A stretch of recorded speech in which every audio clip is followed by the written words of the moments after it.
সম্মানিত দর্শক শ্রোতা, আসসালামু আলাইকুম রাহমাতুল্লাহ। যারা দেশ বিদেশ ও প্রবাস থেকে আমার এই ভিডিও দেখছেন তাদেরকে আন্তরিক প্রীতি ও শুভেচ্ছা জানিয়ে শুরু করছি মাসআলা মাসাইলের সঠিক সমাধান। সম্মানিত দর্শক শ্রোতা, আমাদের সামনে পবিত্র মাহে রমজান অতিবাহিত হচ্ছে। আল্লাহ রাব্বুল আলামিন আমাদের উপর রোজা ফরজ করে দিয়েছেন। কোরআনুল কারীমে আল্লাহ রাব্বুল আলামিন বলে দিয়েছেন, ইয়া আইয়ুহাল্লাযীনা আমানু কুতিবা আলাইকুমুস সিয়ামু কামা কুতিবা আলাল্লাযীনা মিন ক্বাবলিকুম লাআল্লাকুম তাত্তাকুন। হে বিশ্বাসীগণ, তোমাদের উপর রোজা ফরজ করা হয়েছে যেমনইভাবে ফরজ করা হয়েছিল তোমাদের পূর্ববর্তী উম্মতগণের উপরে। আশা করা যায় এই রোজার মাধ্যমে তোমরা পরহেজগারিতা এবং তাকওয়া অর্জন করতে পারবে। সম্মানিত সুধী, এই রোজা রাখতে গিয়ে বিভিন্ন সময়ে বিভিন্ন ধরনের মাসআলা জাগ্রত হয়। তার সঠিক সমাধান কি হবে তাই নিয়ে আমি হাজির হয়েছি। আশা করছি অনেক উপকৃত হবেন। 1 নম্বর প্রশ্ন এবং তার সমাধান হচ্ছে, রোজা অবস্থায় রক্তদান করা যাবে কি?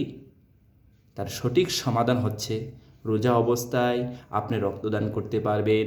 রক্তদান কর্মসূচিতে অংশগ্রহণ করতে পারবেন। আপনার আত্মীয় স্বজন, পাড়া প্রতিবেশী অথবা কোনো হিতাকাঙ্ক্ষী রক্তের প্রয়োজন হলে আপনি রক্ত দিতে পারবেন।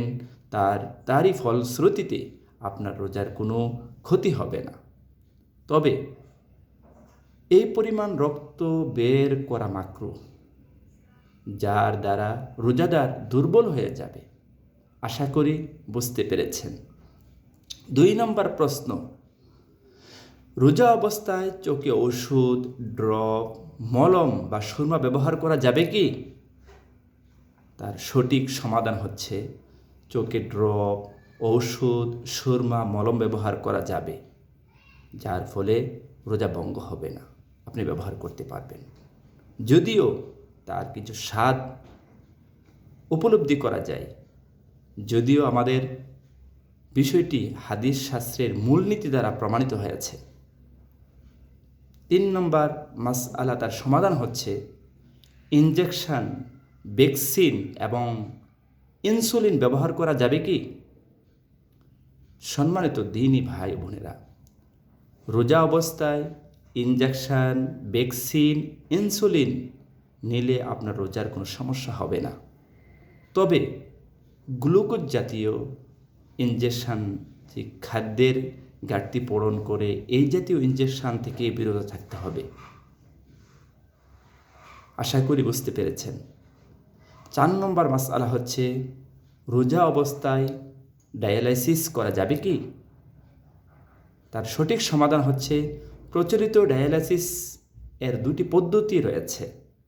কোনো পদ্ধতি রোজা ভঙ্গের অন্তর্ভুক্ত হয় নাই বা রোজা ভঙ্গের কারণের মধ্যে পড়ে নাই। এই হিসাবে রোজা অবস্থায় আপনি ডায়ালাইসিস করতে পারবেন। তার ফলে আপনার রোজার কোনো সমস্যা হবে না। আশা করছি বুঝতে পেরেছেন।